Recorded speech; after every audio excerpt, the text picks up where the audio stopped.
ఇంట్లో చనిపోయిన వారి ఫోటోలను ఉంచడానికి సంబంధించి వాస్తు నియమాలు ఉన్నాయి. సరైన దిశ వాస్తు శాస్త్రం ప్రకారం మరణించిన పూర్వీకుల ఫోటోలను ఎప్పుడూ దక్షిణ దిశ సౌత్ గోడకు తగిలించాలి. దీనివల్ల వారి ముఖం ఉత్తరం వైపు చూస్తున్నట్లుగా ఉంటుంది. దక్షిణ దిశను యమధర్మరాజుకు నిలయంగా భావిస్తారు కాబట్టి ఇది శుభప్రదం.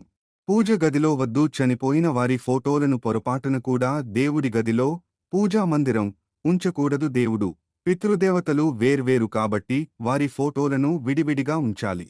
ఎక్కడ ఉంచకూడదు? ఇంటి ప్రధాన ద్వారం, మెయిన్ డోర్ ఎదురుగా, బెడ్రూంలో, వంటగదిలో, కిచెన్.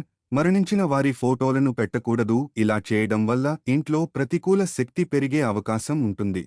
బ్రతికున్న వారితో కలిపి వద్దు. చనిపోయిన వారి ఫోటోల పక్కన బ్రతికున్న వ్యక్తుల ఫోటోలను కలిపి ఉంచకూడదు.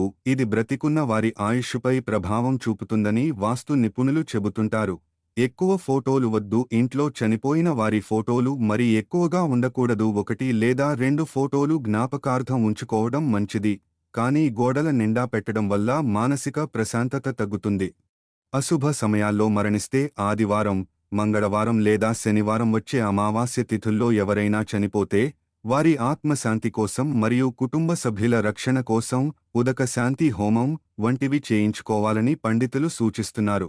చనిపోయిన వారి ఫోటోలను గౌరవంగా చూసుకోవాలి, కానీ వాటిని చూస్తూ నిత్యం బాధపడటం ఇంట్లో నెగటివ్ ఎనర్జీకి దారితీస్తుంది.